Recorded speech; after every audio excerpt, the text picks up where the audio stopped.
8. श्रेया एक बढ़िया इंटीमेसी के बाद सुकून की नींद सोना चाहती थी, पर उसके साथ बेड पर लेटे कबीर ने उसे सोने से मना कर दिया।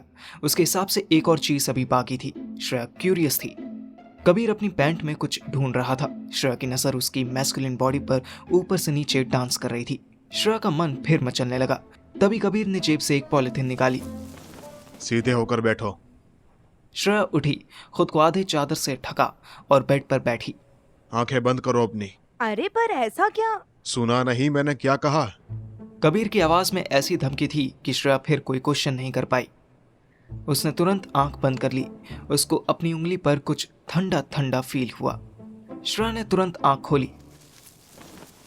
Oh God, what is that? No, Kabir. क्या no Kabir? I said I love you and I know I'm overqualified for you, but still you are the only one I want. I need actually, and I will be the best person for you. Shreya डर गई। कबीर कुछ ज्यादा ही dominate कर रहा था। अरे but मेरा रोका होने वाला है यथार्थ से। अरे वो चूतिया, that bloody cheater. क्या तुम्हें पता है वो एक लड़की को प्रेग्नेंट भी कर चुका है? इनफैक्ट एक का तो पता है। उसके अलावा कितनी होगी? You can't even count. Listen, वो उसका पास्ट था, जैसे मेरा पास्ट है, जैसे तुम्हारा पास्ट होगा। श्रेया अंगूठी उतारने लगी। कबीर ने उसका हाथ रोक दिया और घूर के देखा। मेरी बात ध्यान से सुन। मेरा कोई पास्ट नहीं है। मेरी जिंदगी में 100 लड़कियां आई जो मेरे आगे बिछने के लिए रेडी थी, समझी? पर मुझे सिर्फ तू पसंद आई, सिर्फ तू। और रही तेरे पास्ट की बात, तो my love, yesterday was your past, but I am your present now and definitely your future. Got it? Shreya डर से कांपने लगी। कबीर ऐसा हो जाएगा उसने सपने में भी नहीं सोचा था। कबीर अपनी धमकी पूरी करने के बाद कपड़े पहनने लगा। Why are you dominating? अभी आधे घंटे पहले कह रही थी कि तुम्हें डोमिनेट होना पसंद है। You are enjoying being submissive, remember? या फिर आधे घंटे पहले की बात भी पास्ट हो गई? लिसन, बेड पर डोमिनेशन की बात अलग होती है, बट लाइफ में। Shut up, now I am your life. मैंने तुझे टच करने से पहले ही कहा था ना कि मैं एक बार तेरा हुआ तो तेरा ही रहूंगा। तब तू क्या बोली? कि यस, यही चाहिए मुझे। Come on Kabir, do it. हाँ? श्रेया की आंखों से आंसू बहने लगे। कबीर खिड़की पर पहुंचा। एक बात ध्यान से सुन, मैं तुझ पर नजर रख रहा हूं, और अगर ये तूने रिंग उतारी ना, तो कल रात तेरे घर पे आके तेरी ऐसी बैंड बजाऊंगा ना कि कभी कुछ उतार नहीं पाएगी। I love you darling, see you soon. Kabir खिड़की से कूद गया। श्रेया ने तुरंत विंडो बंद की और फिर 2 काम तुरंत किए। पहला, अपनी अंगूठी उतारी और दूसरा, मुझे फोन किया। मैं तब भी 1 करोड़ की बॉटल ही पढ़ रहा था। मैंने श्रेया का पहला कॉल इग्नोर किया, लेकिन इतनी सुबह आया उसका दूसरा कॉल इग्नोर करने की हिम्मत मुझ में नहीं थी। फोन उठाते ही मुझे उसकी रोती हुई आवाज आई। पार्थिव, मुझे मिलना है अभी, प्लीज। मैं खुद तो कहीं जाना नहीं चाहता था, इसलिए मैंने सुबह सुबह उसको घर बुला लिया। खाली सड़कों की वजह से उसने ठीक 5 बजे मेरे गेट पर कार रोकी।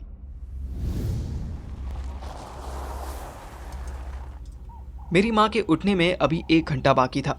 मेरी नॉवेल खत्म होने में अभी 10 मिनट बाकी थे। ये एक लव स्टोरी थी। मैं एक्सट्रीम टफ सिचुएशन पर पहुंच चुका था। अब जब जानना था कि हीरो का क्या हुआ, उससे पहले मेरी हीरोइन श्रेया आ गई। तेरी कार बाहर खड़ी देखी तो मम्मी भड़क जाएंगी, किसी और गली में पार्क कराती। मेरे इतना कहने की देर थी कि श्रेया बुक्का फाड़ फाड़ के रोने लगी। मैं उसको चुप कराने की कोशिश करने लगा। सिसकियां लेते हुए उसने सारी बात बता दी। मैंने वो अंगूठी भी देखी। श्रेया ने तब तो गुस्से में फेंक दी थी, लेकिन घर से निकली तो डर के मारे फिर पहन ली कि फिर कहीं कबीर ना देख ले। I'm trapped यार, I'm trapped, I'm fucked. वो तो I can smell, but okay, करते हैं कुछ। पर तुझे भी थोड़ा सोचना चाहिए था ना यार। तुझे भी मेरी मिस्टेक दिख रही है? मैं तो नहीं गई ना उसके घर, वो ही तो आया। और अब ऐसे। डार्लिंग, तू उसके घर इसलिए नहीं जा पाई क्योंकि तुझे पता नहीं था कि घर कहाँ है। पता होता तो जाती ना। हाँ, बट ऐसे कौन खुद को फोर्स करता है किसी पर? How bad it was. मुझे तो अब सोच के भी डर लग रहा है। कितनी कोल्ड एंड ईज ब्रीज थी सुबह, सडनली हॉट वेव्स चलने लगी।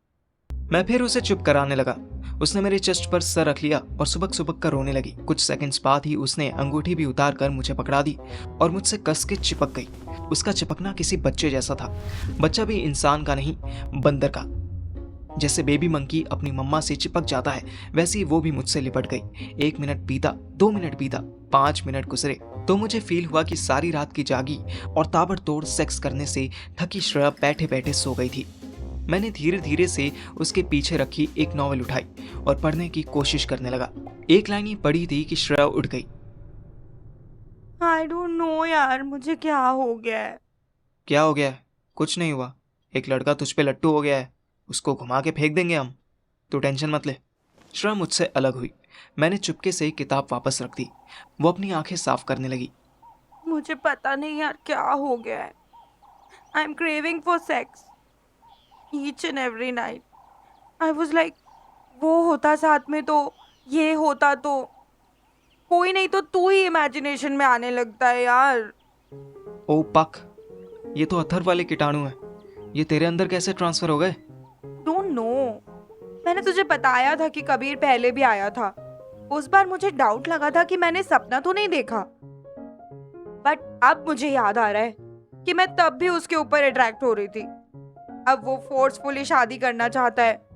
मैं क्या करूं पार्थिव, मैं किससे कहूं तेरे सिवा? अपने पापा से।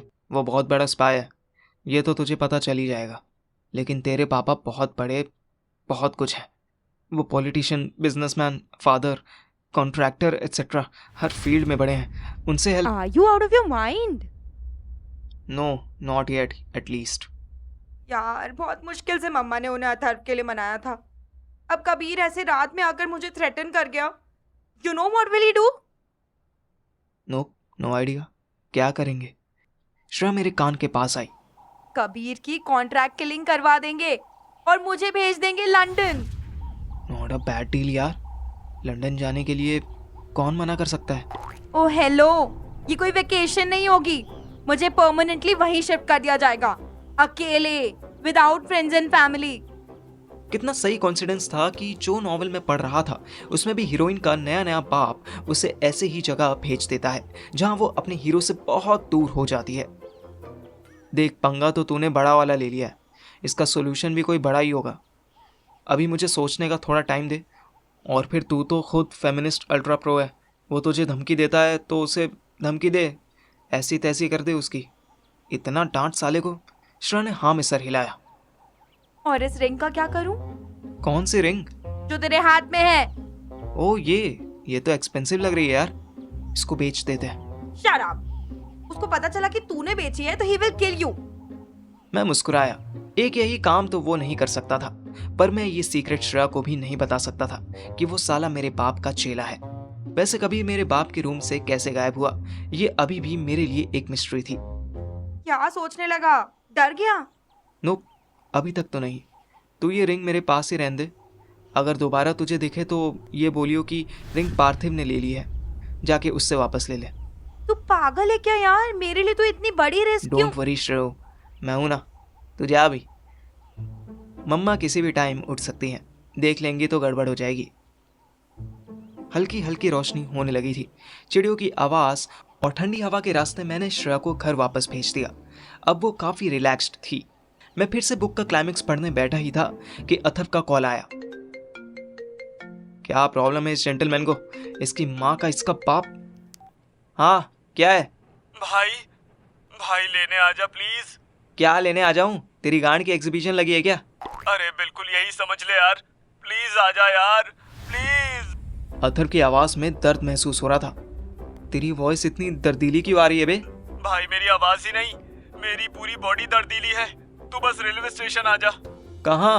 अरे वही अपना पहाड़गंज। लोकेशन भेज। हाँ भेज रहा हूँ। और सुनना, प्लीज तू एक टी शर्ट और पजामा लेकर आ जाइयो। अथर्व की हालत किसी मार खाए हुए कुत्ते जैसी साउंड कर रही थी। मैंने फिर किताब की तरफ देखा। मुश्किल से 12 पेजेस बचे थे। मैंने सोचा ऑटो में पढ़ लूंगा। अपने घर से पहाड़गंज का होटल 10 मिनट के डिस्टेंस पर ही था। सुबह का टाइम तो वैसे भी ट्रैफिक फ्री था, इससे पहले कि मम्मी उठ के मुझे ढूंढती, मैंने खुद ही उन्हें बता दिया कि मैं आज जल्दी जिम जा रहा हूँ। ऑटो तो साला तुरंत मिल गया, पर ऐसा खटारा मिला कि उसके अंदर बैठकर एक पेज भी पढ़ना मुश्किल होने लगा। ऊपर से क्यूरियोसिटी भी हो रही थी कि अतर के साथ क्या हुआ होगा और मोनो किस हाल में होगी। साथ साथ इस बात की भी क्यूरियोसिटी थी कि नॉवल में एक्सीडेंट हो गया था, कार पानी में गिर गई थी। मैं होटल मालाबार के फर्स्ट फ्लोर पर दौड़ते हुए पहुंचा। रूम नंबर 108 का दरवाजा खुला।